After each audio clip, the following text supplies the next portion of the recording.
ডিপিওয়ার করার কথা। প্রশান্তদা যখনই সুযোগ পেত আমি দেখতাম যে হাজির কোথায় আছে, বলতাম একটু ডিপিওয়ারকে বেরিয়েছি। এইটা হচ্ছে ভালোবাসার লক্ষণ। ইষ্টের প্রতি ভালোবাসার টান, কর্মে একটা সফলতার জীবনে উত্থান। ভালো থাকতে গেলে ভালো কিছু করতে হবে। Do good be good. ভালো করো, ভালো হও, ভালো পাও। করাই পাওয়ার জন্য নেই, না করে যে পেতে চায় দুঃখ তার পিছে যায়। না করে কিন্তু ঠাকুর এমন নন যে ঠাকুরকে দীক্ষা নিলাম, ঠাকুরের ইষ্টবিধি পাঠিয়ে দিচ্ছে, বেশ ভালোই আছি, একটা ম্যাজিক ঘটে যাবে, কখনো না। করণীয়গুলো যদি আমরা ঠিকভাবে করি, ঠাকুরের জন্য উন্নতি হাতের মুঠোয়। দীক্ষা নিয়ে নিয়ম মতো চললে পরে হয় উন্নত। অনেকে নক করতে হয়, দাদা ইষ্টবিধি আপনার ওই 2 মাস আসেনি তো। ও আচ্ছা তাই নাকি, তাহলে দাদা কালকে গিয়ে ইষ্টবিধিনে পাঠিয়ে দেবো। হাউসে ইষ্টবিধি তো তা নয়। ইষ্টবিধি আমার ভিতরে জাগ্রত থাকবে যে আমার কবে 30 দিন হচ্ছে, পাখির চোখের মতো থাকবে।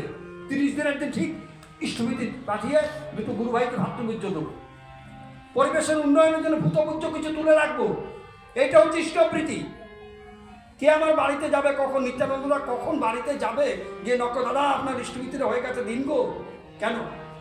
উপযোজনা কেন্দ্র করে দিয়েছেন আচার্যদেব বিভিন্ন জায়গায়। এই ঋণের সাথে এখানে এই বাড়িতে উপযোজনা কেন্দ্র। অনেকে প্রশান্তদার বাড়িতে এসে ইষ্টবিধি দিয়ে যায়। প্রত্যেকে আহ্বান জানবে, এখানে যারা রয়েছে আমার পরিচিত সার্কেল, তাদের প্রত্যেকের অর্ঘ্যবসতি তার হাত দিয়ে আমি পাঠিয়ে দিই প্রত্যেক মাসে নিয়ম করে। অনেক আপনারা গিয়েও দিয়ে আসেন। যারা দিয়ে আসতে পারছেন ভালো কথা, যারা যেতে পারছেন না, যারা অসুবিধা, এখানে দিয়ে দিন। আচার্যদেব অনলাইনে ব্যবস্থা করে দিয়েছেন, অনলাইনে সঠিকভাবে দিন। এত বিধি ব্যবস্থা থাকা সত্ত্বেও আমরা যদি সেটাকে বাস্তবায়িত না করি, তাহলে আমাদের থেকে অবাকা কেউ আছে? আমরা কেমন করে ভালো থাকবো? আমরা খালি ঠাকুরের দিকে আঙুল তুলতে সোজা, ঠাকুর ভট্ট ঠাকুর ভাবি ও ঠাকুর দেখছেন, আর ঠাকুর দেখবে আমি তো ঠাকুরকে দেখছি না। সেটা ভেবে দেখি আমি ঠাকুরকে কতটুকু ভাবি, কতটুকু তার কথা চিন্তা করি, কতটুকু মানুষের কাছে তার কথা তুলে ধরি, তার দয়ার কথা। কটা মানুষের বাড়িতে যাই ঠাকুরের বার্তা নিয়ে। এটা ভেবে দেখার কিন্তু সময় এসে গেছে, যে দিনকাল পরিস্থিতি এসে গেছে। ভালো থাকার একটাই রাস্তা, সতত সক্রিয় গতিশীল 21 নিষ্ঠানুরাগ। এর মধ্য দিয়ে মানুষ যখন চলবে, তখন সেই মানুষগুলো বেঁচে থাকবে। হাজারো ঝঞ্ঝার মধ্য দিয়ে সেই মানুষটা টিকে থাকবে। 70 বছর, 80 বছর, 85 বছরের মানুষ, এদের দেখলে প্রেরণা জাগে যে এই মানুষগুলো সত্যি ঠাকুরকে অন্তত জীবন দিয়ে একটুখানি হলেও ভালোবাসে।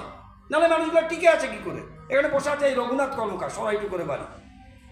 এই মানুষের লাইফ কেয়ার নার্সিংহোমে ভর্তি ছিল কোভিড পিরিয়ডে।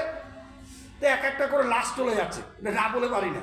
তা আমাকে ফোন করে জানালো, দাদা আমার পাশ থেকে একটা একটা করে বডি বেরিয়ে যাচ্ছে, আর প্রতিদিন ভাবছি আমি মেরা নাম্বার কবে আয়েগা, মানে আমার নাম্বারটা কবে আসবে, আমিও তো চলে যাব। ঠাকুর রিটার্ন করে দিয়েছেন, বেঁচে আছে, সুস্থ আছে, আমার সৎসঙ্গে এসছে। আর রঘুদা জীবনটা তার দেওয়া। বলে হ্যাঁ দাদা আমি তো চলেই গিয়েছিলাম, ছেলে বৌমা সব ধরে নিয়েছিল যে ও চলে যাবে। বহু মানুষ আক্রান্ত হয়ে কোভিডে চলে গেছে। এই মানুষগুলো বেঁচে আছে যারা ঠাকুরকে ভালোবাসে জীবন দিয়ে।